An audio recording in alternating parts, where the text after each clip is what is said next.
বুঝে বুঝে বুদ্ধি বুদ্ধি খুলে যাবে। এটা নামটা বেশি করে বলতে পারি আকুলি ব্যাকুলি, বুঝতে পারি ঠাকুর দিয়ে একটু আকুলি ব্যাকুলি থাকলে রাস্তা খুলতে থাকে। বীজ ফুটে ফুটে ফেলে দিয়ে চলে যায় চাষি, যে গাছগুলো ফুটে ওঠে চাষি তার নিজের তাগিদে ব্যাক করে, বাবা বাকিগুলো তো ফোটেই নেই, বা তখন যে সেটাকে যে আরও যত্ন করা, ছাগল না খায় গরু না খায়, সার দেওয়া জল দেওয়া, বুঝতে পারছি।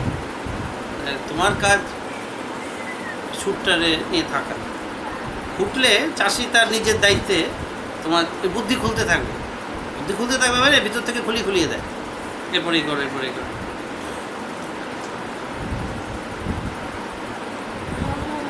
হ্যাঁ হ্যাঁ মা, স্বতঃস্ফূর্ত যে ফোটার রাস্তাতেই চলছে, এসব আছে যে একত্রিত হয়েছে, বুঝতে পেরেছে? যে সবাই অনেক বুঝতে পারবে যে আরও অনেকেই তাকিয়ে রয়েছে, যদি এটা ভালো হয়ে যায় তোমাদের দিক থেকে একটু কেয়ার নিতে হবে। এবং কেয়ার মানে নর্মাল সাধারণের মতো বুদ্ধি করলে চলবে না, এই সাধারণ বুদ্ধি শুনতে শুনতে টায়ার্ড।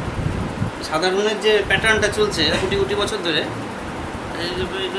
সমাজের একটা অভ্যাস আছে, সমাজে করতে হয়, বড় অসুবিধা নেই, চাকরি তো করতে হবে, আপাতত পড়াশোনাটা করবে, পড়াশোনা করে নিজের স্বাধীনতাটা, নিজের অর্থনৈতিক স্বাধীনতাটা খুব জরুরি। অর্থনৈতিক স্বাধীনতা থাকে নিজের টার্মসে জীবনটা লিড করা যায়, শুভ আর কিছু না। তুমি যেভাবে জীবনটা চালাতে চাও, আমি ঠাকুরকে যে এইভাবে থাকতে চাই, আমার যদি স্বাধীনতাটা আমার হাতে না থাকে অন্যের, তাহলে তো আমার টার্মসে আমি চলতে পারবো। যে অর্থনৈতিক স্বাধীনতা খুব জরুরি, তো ভালো করে পড়াশোনা করবে, চাকরি বাকরি করবে, আর বুঝে নেবে, বুঝে তাহলে দেবে রাস্তা সুন্দর নেবে। আপনি বুঝতে সব জীবনে একটা প্যাশনটা রাখবে, এই এমন একটা বিষয়বস্তু, হ্যাঁ, এই প্যাশনটা ঠাকুরমুখী আমরা যে ঠাকুর একটা জায়গায় একটা কাউন্ট রেখো যে এইটার জন্য এটা সবার আগে, এরকম একটা ভাবনা। এখন সবার আগে মানে অন্ধের মতো সবার আগে বলতে বুঝলেন, কেন তো আমি একটা অ্যাটিটিউড গ্রো করাতে চাইছি, যেহেতু এই ইস্যুতে এটা খুব সিরিয়াস, সবার উপরে এটা অভ্যাসটা হয়ে গেলে আপনি তখন চলতে থাকেন। এটা যখনই আমার চিন্তার মধ্যে যে আমি দিকে এমন চিন্তায় থাকি, বিশ্বব্রহ্মণে একটা খবর কত কোটি কোটি ইনফরমেশন এসে পৌঁছে, একটা ইনফরমেশন এটাকে ছাপিয়ে যেতে পারছে না, এবং সেটা লজিকের উপর, আবেগ না। একজনকে বিশ্বাস শব্দটা বোধহয় কোথায় লিখেছিলাম একজনকে আমি, সেটা যেখানে সকালে গেছিলাম আলোচনা করছিলাম। বিশ্বাস মানে অন্ধবিশ্বাস না, বিশ্বাস মানে আমি একদম সত্য দেখছি, প্রত্যক্ষ করে। তো ঠাকুর ওরকম একটা এমন একটা সত্য বিষয়বস্তু, এবং মূল্যটা তুমি বুঝে গেলে যে কোনো ইনফরমেশনে আসো এটার তলায় সাবসাইড করে যাচ্ছে, ওটা প্রায়োরিটি পাচ্ছে, এবং সেটা অন্ধের মতো। এখন তোমরা যেহেতু বাচ্চা, তোমাদের এটা প্রথমে প্র্যাকটিস করাতে, আমি একটু একক, ঠাকুর বিশ্বব্রহ্মাণ্ডটা ফিউচারটা কালেকটিভ ফিউচার, একক ফিউচার না। ঠাকুর তার লাইট দিয়ে দেখেছে কালেকটিভ, সবাইকে নিয়ে, ঠাকুর দেবো সবাইকে নিয়ে। আমার প্রতি আদেশটা ছিল সবসময় একা একা, এটা একটু ডিফারেন্ট ওয়ে, একটু শিফট করা রাস্তা, আমার রাস্তা একা থাকো, একা চলো। আমি ঠিক কিন্তু ভবিষ্যৎ যা দেখা যাচ্ছে বিশ্বের, এটা ফিউচারটাই কালেকটিভ, সবাইকে নিয়ে চলার ভবিষ্যৎ। আরও যদি এটা এক্সট্রাপোলেট করো, ভাবনাটা কিছু মানুষকে সিরিয়াসলি ভাবিয়েছে, এবং আই ডিডন্ট থিঙ্ক যে এটার মধ্যে এতটা পোটেনশিয়াল আছে, আমি ভাবিনি আগে, বাট ওয়েল মানে তারা জায়গাটাকে, দ্যাটস আ পেইনফুল ইস্যু, যে আমি অ্যাকচুয়ালি মানে চেতনাটা এখন যেভাবে আমি যেটা অপারেট করছি বা নেভিগেট করছি হোয়াটএভার, মানে যেভাবে করছি অনেক কটা চেতনার হেল্প নিয়ে করতে হচ্ছে, এবং এটা দেখাচ্ছ দৃষ্টান্ততা এটা, যে চোখ আছে বলে আমি দেখতে পাচ্ছি। Buddha maybe I am not sure, কোথাও কোথাও মনে হয়েছে বুদ্ধ হয়তো একটা গ্লিমস পেয়েছিল এই জায়গাটা, maybe I am not sure.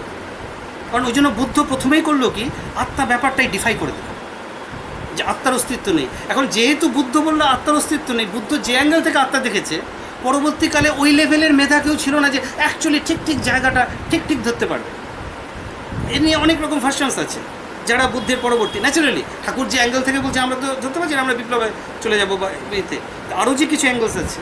তো well I am not sure, হতেও পারে নাও হতে পারে।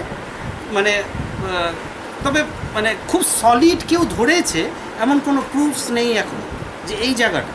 আমি বারবার একক, এবং কিন্তু কোথাও যে এটা কোথাও যে একটা ঠাকুরের একটা হয়তো ট্যাসিড সাপোর্ট ছিল, সেটা আমাকে বলা যে বিভিন্ন ইনস্ট্রাকশনসের মধ্যে ফিলসফিটা আছে, you should stay alone, absolutely alone. এবং অ্যালোন থাকার জন্য যতটা পারবে একা একা থাকবে বলার জন্য আমি যখন তীব্রভাবে একাও থেকেছি টিল ডেট আজকে পর্যন্ত কোনো প্রবলেম ফেস হয়নি। মানে মানে এবং এই যে সাপোর্টটা তাহলে কে করছে বুঝতে পারছো, ঠাকুরই রক্ষা করে করে চলছে। হ্যাঁ, মানে এখানে যে একটা একটা একটা ব্যাপার লাগে, কমিউনিটি ব্যাপার, ফলে আমার প্রবলেমটাও এখানে হয়েছে। এখানে একটা কমিউনিটি এমন একটা হার্ড অ্যান্ড ফাস্ট একটা ব্যাপার, আমার সেখানে জায়গাটা ধরতে খুব অসুবিধা। আমাকে রামকৃষ্ণ মিশনের মহারাজ বলেছে, বাবা নেপালে এত লোক মারা গেল, মানে ওই যে নেপালে একটা ভূমিকম্প হয়েছিল 25 এপ্রিল বোধহয় 2000, তার 2-3 দিন পরে, 2 দিনের মাথায়, তখনও পর্যন্ত বোধহয় ডেড সংখ্যা 3000 3,500। আমার কিন্তু খুব স্বতঃস্ফূর্তভাবে বললাম, ওই দিন তো মানিকতলা বাজারে প্রচুর মুরগিও মারা হয়েছে। তো মানে অ্যাকচুয়ালি আমি কিন্তু কোনো ডিফারেন্স দেখছি না বিটুইন মানুষ অ্যান্ড মুরগিটা।